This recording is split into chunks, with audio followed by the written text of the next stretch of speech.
اعوذ باللہ من الشیطان الرجیم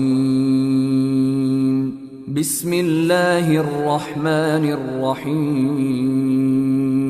محترم حاضرین اور معزز خواتین، آج ہم لوگوں نے تراویح کی نماز میں قرآن مجید کی جن آیات کو سننے کا شرف حاصل کیا ہے، ان آیات میں سے ایک آیت اللہ کی ہمیں یہ پیغام دے رہی ہے، وہ آیت ہمیں یہ سبق پڑھا رہی ہے کہ لوگوں اللہ کی اطاعت کرو اور اس کے رسول جناب محمد رسول اللہ صلی اللہ علیہ وسلم کی اطاعت کرو۔ وَأَطِيعُوا اللَّهَ وَرَسُولَهُ، اطاعت اللہ کی کرو اور اس کے رسول کی کرو۔ وَلَا تَنَازَعُوا، اور کسی بھی معاملے میں لڑو جھگڑو مت، لڑو گے جھگڑو گے فَتَفْشَلُوا، تم پچھڑ جاؤ گے، تمہارے پاؤں پھسل جائیں گے، وَتَذْهَبَ رِيحُكُمْ، اور تمہاری ہوا اکھڑ جائے گی، تمہاری طاقت و قوت کمزور ہو جائے گی، دنیا کی نگاہوں میں تمہاری کوئی حقیقت نہیں ہوگی۔ لوگ جب تم آپس میں متحد نہیں رہو گے اور آپس میں ایک بن کر کے نہیں رہو گے تو لوگ تمہاری طاقتوں کا اندازہ نہیں لگا پائیں گے اور لوگ تمہیں کمزور سمجھ کر کے تم پر وار کریں گے اور تمہیں نیست و نابود کرنے کی پلاننگ کریں گے۔ آگے چل کر کے اللہ تبارک و تعالیٰ نے سورہ انفال کی بیشتر آیتوں میں جنگ کے پس منظر کو بیان کیا ہے کہ جنگ کے میدان میں اسلام کا کیا اصول ہے، اسلامی مجاہدین کو کس ناحیے سے تیار رہنا چاہیے، اور اس بات کا حکم دیا گیا کہ مسلمان ہمیشہ دفاعی پوزیشن میں رہے۔ دفاعی پوزیشن کا مطلب یہ نہیں کہ بالکل اٹینشن ہر وقت 24 گھنٹہ رہے، نہیں، ہم اپنی طاقت و قوت سائنس اور ٹیکنالوجی کے اعتبار سے، علم کے اعتبار سے، ہر اعتبار سے اس قدر مضبوط رکھیں کہ جب ضرورت پڑے تو ہم اپنے دشمن کو زیر کر سکیں۔ وَأَعِدُّوا لَهُم مَّا اسْتَطَعْتُم مِّن قُوَّةٍ وَمِن رِّبَاطِ الْخَيْلِ تُرْهِبُونَ بِهِ عَدُوَّ اللَّهِ وَعَدُوَّكُمْ، تمہاری جنگی تیاریاں ایسی ہو کہ دشمن ہمیشہ تم سے خوف کھاتا رہے، وہ تمہارے عزت و آبرو پر، تمہارے مال و دولت پر اور تمہارے جائیداد پر، تمہارے اوقاف پر، تمہارے عبادت خانوں پر، ان تمام چیزوں پر ان کی نگاہ نہ رہے بلکہ وہ ہمیشہ تم سے خائف رہیں، ڈرے اور سہمے ہوئے رہیں۔ جہاد کے بارے میں جو تعلیم دی گئی ہے اس کا یہ مطلب نہیں ہے کہ مسلمان لڑتا رہے، جھگڑتا رہے، مار کاٹ کرتا رہے، نہیں، اسلام تو پوری دنیا کے لیے رحمت بن کر آیا ہے۔ اسلام کا معنی ہی ہے امن، شانتی، پیس۔ یہاں جو سکون ہے وہ سکون کہیں نہیں ہے۔ اسلام نے ان لوگوں سے قتال کرنے کا یا ان سے لڑائی اور جھگڑا کرنے کا حکم دیا ہے جو ہماری عزت و آبرو پر حملہ کرے، جو ہمارے جان پر حملہ کرے، جو ہماری جائیداد پر حملہ کرے۔ ایسے وقت میں اسلام ہمیں کہتا ہے کہ تم اپنے دفاع کے لیے، اپنے رکشا کے لیے آگے بڑھو اور دشمن کا مقابلہ کرو۔ میدان جنگ میں اگر دشمن آ کر کے ہم سے پناہ طلب کرتا ہے تو ہماری پہلی ذمہ داری ہونی چاہیے کہ ہم اپنے دشمن کو امن عطا کریں۔ یہ اسلام کی تعلیمات ہے۔ یہ الگ بات ہے کہ لوگ اس کی خوبصورت تعلیمات کو مرچ مسالے لگا کر کے اور گدلا کر کے دنیا کے سامنے پیش کر رہے کہ اسلام رحم و کرم کا دین نہیں ہے بلکہ یہ شدت اور تشدد کا دین ہے، جبکہ ہماری تاریخ اتنی روشن ہے اور ہماری تاریخ میں سینکڑوں ایسی مثالیں ہیں، اس تفصیل میں بھی جانے کا وقت نہیں ہے۔ اللہ تبارک و تعالیٰ نے ہمیں اس پارے کے اندر یہ بھی حکم دیا ہے کہ اگر خیر و بھلائی کا آپ کام کرتے ہیں تو اس کے لیے ضروری ہے کہ آپ کا دل مخلص ہو، آپ کے اندر اخلاص ہو اور ایمان کی دولت سے آپ مالا مال ہو۔ جب تک ایمان کی دولت سے مالا مال نہیں ہوں گے، جب تک اخلاص نیت کے ساتھ آپ آگے نہیں بڑھیں گے، دنیا کا چاہے جتنا بڑا کام کر لیجئے انسانیت کے رفاہ کے لیے اور اس کے فلاح و بہبود کے لیے، چیریٹی کا جتنا بڑا کام کر لیجئے اس کا کوئی فائدہ نہیں پہنچنے والا ہے۔ اجعلتم سقایۃ الحاج وعمارۃ المسجد الحرام کمن آمن باللہ والیوم الآخر وجاہد فی سبیل اللہ لا یستوون عند اللہ۔ یہ مشرکین مکہ سماجی کام میں بڑھ چڑھ کر کے حصہ لیا کرتے تھے، حاجیوں کو ستو پلاتے تھے اور ان کی خدمت کرتے تھے اور اس کو اپنے لیے شرف اور عزت کی بات سمجھتے تھے، لیکن ان کی یہ خدمت اور ان کا یہ انسانی عمل ان کو کوئی فائدہ نہیں پہنچائے گا جب تک کہ وہ ایمان نہ لے آئیں۔ ایک روایت آتی ہے،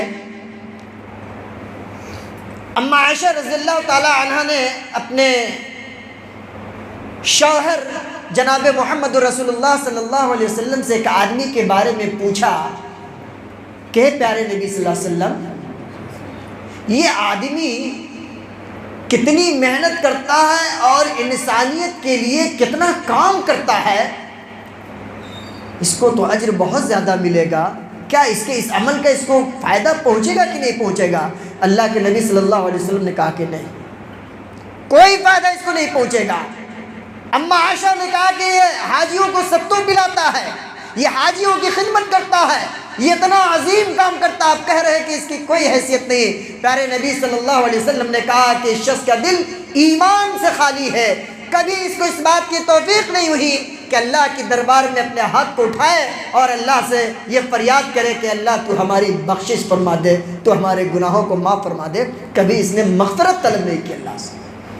تو پتہ یہ چلا کہ جب تک ایمان کی دولت سے ہم مالا مال نہیں ہوں گے، ہم ایک نہیں سینکڑوں مسجد اقصیٰ بنوا لیں، ہمیں اس کا کوئی فائدہ نہیں پہنچے گا۔ ہم لاکھ نمازیوں کی خدمت کر لیں، کوئی فائدہ نہیں ہوگا۔ اور یاد رکھیے، مساجد کو آباد کرنا یہ صرف چونے اور گارے اور بہترین قالین بچھا دینے اور اچھے انتظامات کر دینے سے مسجدیں آباد نہیں ہوتی، بلکہ مومنین کی صفت یہ بیان کی گئی ہے کہ انما یعمر مساجد اللہ من آمن باللہ والیوم الآخر واقام الصلاة وآت الزکاة۔ ایمان والے وہ ہیں جو اللہ کے گھر کو تعمیر کرتے ہیں، اللہ کے گھر کو آباد کرتے ہیں نمازوں سے، اللہ کے گھر کو آباد کرتے ہیں تلاوت قرآن سے، اللہ کے گھر کو آباد کرتے ہیں حی علی الصلاۃ اور حی علی الفلاح کے ذریعے۔ وہ مومن اللہ کے ہاں مطلوب ہے، اور ان مومنین کے اوصاف کو اللہ نے بیان کیا ہے کہ وہی مومن اصل ہے جو مسجدوں کو، اللہ کے گھروں کو آباد کرتے ہیں۔ اللہ کے رسول صلی اللہ علیہ وسلم نے کہا کہ من بنا للہ مسجدا بنى اللہ لہ بیتا فی الجنہ۔ یہ کوئی ضروری نہیں کہ پوری مسجد کا ایک ڈھانچہ ہم تیار کر دیں گے تبھی جا کر کے اس کا ہم کو ثواب اللہ کیا ملے گا، نہیں۔ مسجد تعمیر ہو رہی ہے، آپ کی حیثیت مسجد میں ایک ٹوٹی دینے کی، ایک لوٹا دینے کی ہے، ایک گلاس دینے کی، پانی کا بوتل دینے کی حیثیت ہے۔ آپ ایمان کی حالت میں سچے دل کے ساتھ اگر پانی کا ایک بوتل مسجد کو وقف کرتے ہیں نمازیوں کے لیے، اللہ کی قسم من بنا للہ مسجدا بنى اللہ لہ بیتا فی الجنہ۔ پیارے نبی صلی اللہ علیہ وسلم کی اس حدیث کی روشنی میں آپ بھی ان خوش نصیب لوگوں میں سے ہوں گے جن کے لیے اللہ کے نبی نے یہ وعدہ کیا ہے کہ ان لوگوں کے لیے اللہ جنت میں گھر بناتا ہے۔ اللہم اجعلنا منہم، اللہ ہم لوگوں کو بھی انہی میں سے بنائے، کہیے آمین۔ آخری چیز بلکہ سیکنڈ لاسٹ وہ یہ کہ ہماری محبت اللہ کے رسول صلی اللہ علیہ وسلم سے اتنی عظیم محبت ہونی چاہیے کہ اس عظیم محبت کے بدلے میں ایمان ہمارا کامل ہو جائے۔ اللہ نے کیا کہا؟ قُلْ إِنْ كَانَ آبَاؤُكُمْ وَأَبْنَاؤُكُمْ وَإِخْوَانُكُمْ وَأَزْوَاجُكُمْ وَعَشِيرَتُكُمْ وَأَمْوَالٌ اقْتَرَفْتُمُوهَا وَتِجَارَةٌ تَخْشَوْنَ كَسَادَهَا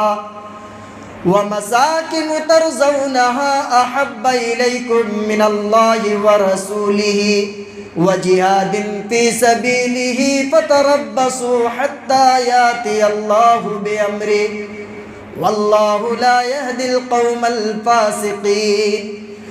اے نبی آپ اپنے ماننے والوں کو یہ کہہ دیجئے، یہ بتلا دیجئے، ان کا آباؤکم تمہارے باپ دادا، وَأَبْنَاؤُكُمْ تمہاری اولاد، تمہارے بیٹے اور پوتے،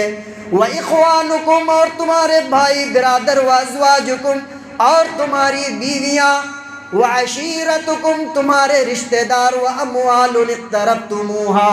وہ مال جس کو تم نے اپنے لیے جمع کر رکھا ہے، وَتِجَارَةٌ تَخْشَوْنَ كَسَادَهَا وہ تجارت، وہ ویاپار جس کے گھاٹے سے تم ڈرتے ہو، جس کی کساد بازاری سے ڈرتے ہو، وَمَسَاكِنُ تَرْضَوْنَهَا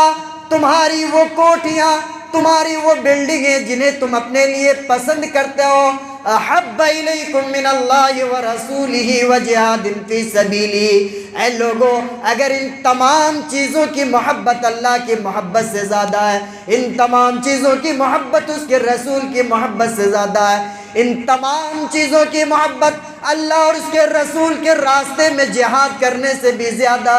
ہے، تو یاد رکھو فتربصوا انتظار کرو، حتی یاتی اللہ بامرہ اللہ کا کوئی عذاب آ جائے اس عذاب کا انتظار کرو۔ واللہ لا یہدی القوم الفاسقین اور اللہ فاسقوں کو ہدایت نہیں دیتا۔ پتہ یہ چلا کہ کفر کے بعد جو سب سے پہلا درجہ ہے وہ فسق کا ہے، اور اگر کسی شخص کے دل میں پیارے نبی صلی اللہ علیہ وسلم کی محبت نہ ہو تو ایسا شخص فاسق شمار کیا جائے گا۔ قرآن کی اس آیت کی روشنی میں میرے بھائی اور بزرگوں اگر محبت رسول کی مثال دیکھنی ہو، عمر بن خطاب جنہیں پیارے نبی صلی اللہ علیہ وسلم نے کہہ دیا کہ اے عمر تو جنتی ہے، اے عمر تو جنتی ہے، زبان رسالت معاب جنتی ہونے کی خوشخبری سنا رہی ہے۔ اس عمر کی حالت یہ ہے، پیارے نبی صلی اللہ علیہ وسلم کندھا پکڑے ہوئے ہیں اور حضرت عمر رضی اللہ تعالیٰ عنہ کہہ رہے ہیں اللہ کے نبی دنیا کی تمام چیزوں کی محبت پر آپ کی محبت غالب ہے سوائے میری ذات کے، میں اپنی ذات سے زیادہ آپ کو عزیز نہیں مانتا، لیکن ہاں دنیا کی تمام چیزوں سے زیادہ آپ کو محبوب مانتا ہوں۔ پیارے نبی صلی اللہ علیہ وسلم نے کہا اے عمر تمہارا ایمان نبی کامل نہیں ہوا، ایمان تمہارا مکمل نہیں ہوا عمر۔ عمر بن خطاب رضی اللہ تعالیٰ عنہ کو بات سمجھ میں آئی اور فوراً کہا اللہ کے نبی اپنی جان سے بھی زیادہ آپ کو عزیز سمجھتا ہوں۔ پیارے نبی نے کہا آمنت یا عمر، اے عمر اب تم ایمان کامل اختیار کیا، اب تمہارا ایمان کامل ہوا۔ انس بن مالک رضی اللہ تعالیٰ عنہ کہتے ہیں لا یؤمن احدکم حتی اکون احب الیہ من والدہ وولدہ والناس اجمعین۔ اللہ اکبر، قربان جاؤ اس نبی رحمت پر۔ میرے بھائیوں کہ کوئی شخص اس وقت تک مومن ہو ہی نہیں سکتا جب تک کہ میں، پیارے نبی کہہ رہے ہیں کہ میں جب تک اس شخص کی نگاہ میں اس کے باپ دادا سے، اس کے والدین سے، اس کی اولاد سے، حتیٰ کہ کائنات کے تمام لوگوں سے زیادہ محبوب نہ ہو جاؤں، اس وقت تک اس کا ایمان کامل نہیں ہو سکتا۔ ہمیں اور آپ کو اپنے ایمان کو جانچنے اور پرکھنے کی ضرورت ہے۔ آج محبت رسول کا ہم دعویٰ ضرور کرتے ہیں، لیکن ہماری وہ محبت جھوٹی محبت ہوتی ہے، ہماری وہ محبت شان و شوکت والی محبت ہوتی ہے، ہماری وہ محبت دین میں گمراہی اور بدعت و خرافات کو پھیلانے والی محبت ہوتی ہے۔ کھچڑے اور ملیدے کھا لینے سے محبت نہیں ہوتی اللہ کے رسول کی، سرما لگا لینے سے اور ہو بیٹھ کر رات بھر کرنے سے محبت نہیں حاصل ہوتی اللہ کے نبی کی۔ اللہ کے نبی کی محبت کب حاصل ہوتی ہے؟ جب اس کے دین کی پیروی کرو گے، جب پیارے رسول صلی اللہ علیہ وسلم کے شریعت کی پیروی کرو گے، تبھی تو اللہ نے کہا قرآن مجید کے اندر، پیارے نبی صلی اللہ علیہ وسلم کو خبر دیا اس بات کی اور کہا کہ اپنی امت میں اس بات کو عام کر دو، ان کنتم تحبون اللہ فاتبعونی، کہ لوگو اگر اللہ سے محبت کرتے ہو، چاہتے ہو کہ تم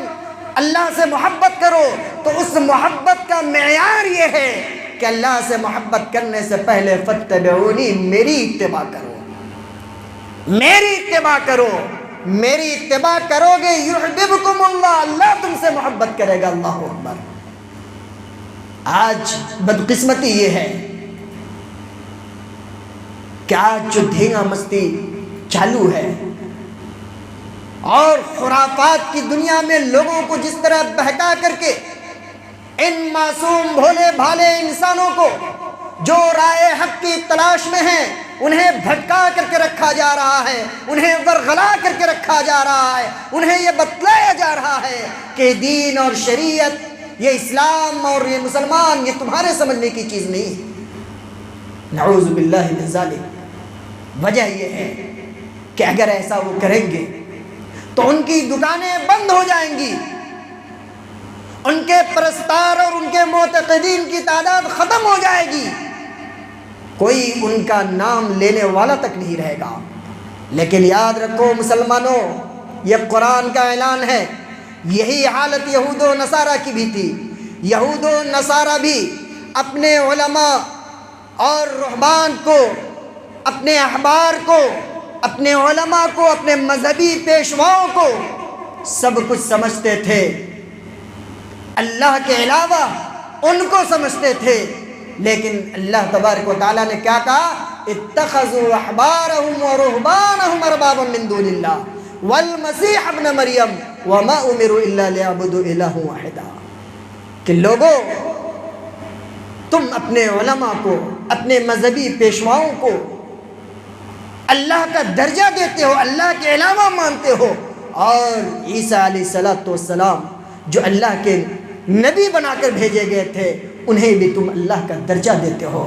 لا الہ الا ہو، اللہ کہہ رہا ہے کہ اللہ ایک ہے، اس کے علاوہ اور کوئی نہیں ہے۔ سبحانہ عما یشرکون، بڑی بلیغ آیت ہے مسلمانوں، سبحانہ عما یشرکون۔ اللہ نے کہا کہ وہ پاک، بڑی پاک ذات ہے ان تمام چیزوں سے جنہیں تم ان کا ساجی اور پارٹنر بناتے ہو۔ اس لیے مسلمانوں، اگر ہم اور آپ چاہتے ہیں کہ اللہ رب العالمین کے ہاں ہماری سرخروئی ہو، اللہ رب العالمین کے ہاں ہم کامیاب و کامران لوگ ہوں، اللہ رب العالمین کے ہاں ہم ان لوگوں میں سے ہوں جن کے دائنے ہاتھ میں نام اعمال دیا جائے، جن کے دائنے ہاتھ میں جنت کا پروانہ تھمایا جائے اور کہہ دیا جائے کہ جاؤ جنت میں، فَأَمَّا مَنْ أُوتِيَ كِتَابَهُ بِيَمِينِهِ فَيَقُولُ هَاؤُمُ اقْرَءُوا كِتَابِيَهْ إِنِّي ظَنَنْتُ أَنِّي مُلَاقٍ حِسَابِيَهْ۔ وہ خوش نصیب جن کے ہاتھ میں پروانہ دیا جائے گا جنت کا، وہ لوگوں میں کہتا پھرے گا کہ ہمیں میرے دائنے ہاتھ میں نام اعمال دیا گیا ہے۔ إِنِّي ظَنَنْتُ أَنِّي مُلَاقٍ حِسَابِيَهْ، میں نے اپنے رب سے اس ملاقات کی امید کر رکھی تھی۔ فَهُوَ فِي عِيشَةٍ رَاضِيَةٍ، وہ عیش و عشرت والی زندگی میں ہوگا، فِي جَنَّةٍ عَالِيَةٍ، اونچے اونچے باغات ہوں گے، قُطُوفُهَا دَانِيَةٌ، اور اس جنتی کو اللہ کے ہاں وہ نعمت ملے گی جس نعمت کی تمنا ہر مسلمان کرتا ہے۔ قُطُوفُهَا دَانِيَةٌ، میوے ہوں گے، پھل ہوں گے، فروٹس ہوں گے، وہ سارے کے سارے ان کے سامنے جھکے ہوں گے۔ كُلُوا وَاشْرَبُوا هَنِيًّا بِمَا أَسْلَفْتُمْ فِي الْأَيَّامِ الْخَالِيَةِ۔ اور مسلمانوں دعا کرو اپنے رب سے کہ اللہ رب العالمین ہمیں بھی انہی لوگوں میں سے بنا دے۔ جنت کے فرشتے کہیں گے کلوا واشربوا ہنیئا بما اسلفتم فی الایام الخالیہ، اے جنتی لوگوں اللہ کی اس نعمت میں سے خوب آسودہ حال ہو کر کھاؤ، اور جانتے ہو یہ تمہیں کیوں دیا جا رہا ہے؟ کلوا واشربوا ہنیئا بما اسلفتم فی الایام الخالیہ، ایام گزشتہ میں یعنی دنیا کی زندگی میں تم نے بڑی مشقتیں برداشت کی، تم نے دین کو پہچانا، اللہ اور اس کے رسول کی اتباع کی، اس کی اطاعت کی۔ قرآن و سنت کے مطابق تو نے اپنی زندگی گزاری، اللہ کی توحید میں کسی کو شریک نہیں ٹھہرایا۔ وَأَمَّا مَنْ أُوتِيَ كِتَابَهُ بِشِمَالِهِ، اور اس کے مقابلے میں ایک وہ آدمی بھی آئے گا جس کے بائیں ہاتھ میں نام اعمال دیا جائے گا۔ فَيَقُولُ يَا لَيْتَنِي لَمْ أُوتَ كِتَابِيَهْ، وہ کہے گا کہ کاش مجھے میرا یہ نام اعمال نہ دیا جاتا، وَلَمْ أَدْرِ مَا حِسَابِيَهْ، اور میرا حساب و کتاب نہ کیا جاتا، میں اپنے حساب و کتاب کو نہ جانا ہوتا۔ وَلَمْ أَدْرِ مَا حِسَابِيَهْ هَلَكَ عَنِّي سُلْطَانِيَهْ، میری بادشاہت ختم ہو گئی، میری سلطنت ختم ہو گئی، میری بادشاہت نے اور میری سلطنت نے مجھے ہلاک و برباد کر دیا۔ عہدے اور منصب کے چکر میں آ کر ہم نے اپنے آپ کو ہلاک کر لیا۔ خُذُوهُ فَغُلُّوهُ هَلَكَ عَنِّي سُلْطَانِيَهْ، اللہ اکبر۔ خُذُوهُ فَغُلُّوهُ، اس کے بعد کہا جائے گا پکڑو اور اس کے گلے میں توق ڈال دو۔ ثُمَّ الْجَحِيمَ فِي سِلْسِلَةٍ ذَرْعُهَا 70 ذِرَاعًا فَاسْلُكُوهُ، پھر 70 گز کے زنجیر میں اس شخص کو جکڑ دیا جائے گا اور گھسیٹتے ہوئے جہنم کا داروغہ جہنم کے حوالے کر دے گا۔ إِنَّهُ كَانَ لَا يُؤْمِنُ بِاللَّهِ الْعَظِيمِ، اور یہ ایسا اس لیے ہوگا کہ اللہ کی ذات پر اس کا ایمان نہیں تھا۔ ایمان اگر رکھتا بھی تھا تو ایمان اس کا ملاوٹی ایمان تھا، ایمان خالص نہیں تھا اس کے پاس۔ وَلَا يَحُضُّ عَلَىٰ طَعَامِ الْمِسْكِينِ، اور اللہ کے یہ جو بندے ہیں، جو غریب ہیں، فقراء ہیں، مساکین ہیں، ان کے کھانے پینے کا بندوبست نہیں کرتے تھے۔ فَلَيْسَ لَهُ الْيَوْمَ هَوْنٌ عَلَيْهِ، آج تھوڑی سی ہمارے پاؤں میں موچ آ جائے، سینکڑوں ہمارے بھائی ہماری مدد کے لیے دوڑیں گے، لیکن وہاں فَلَيْسَ لَهُ الْيَوْمَ هَوْنٌ حَمِيمٌ، وہاں کوئی کسی کا دوست نہیں ہوگا، کوئی کسی کا مددگار نہیں ہوگا۔ دعا ہے رب العالمین سے کہ اللہ تبارک و تعالی ہم تمام مسلمانوں کے دلوں میں نبی کائنات صلی اللہ علیہ وسلم کی محبت کوٹ کوٹ کر کے بھر دے، اور دین و ایمان پر اللہ رب العالمین ہم سب کو قائم و دائم رکھے۔ اللہ رب العالمین قرآن و سنت کے مطابق ہمیں زندگی گزارنے والا بنائے، اور جنت جس کی تمنا ہر مومن کرتا ہے، اللہم انی اسألک الجنہ، اے اللہ تجھ سے ہم بھی جنت کا سوال کرتے ہیں مولا، اے اللہ تو ہم سب کے گناہوں کو معاف فرما دے مولا۔ اللہم اغفر احیانا وارحم موتانا واشف مرضانا، اے اللہ جو ہمارے زندہ ہیں ان کو بخش دے، جو ہمارے مردہ ہیں اللہ ان کے اوپر رحم و کرم کی برکھا برسا مولا۔ واشف مرضانا،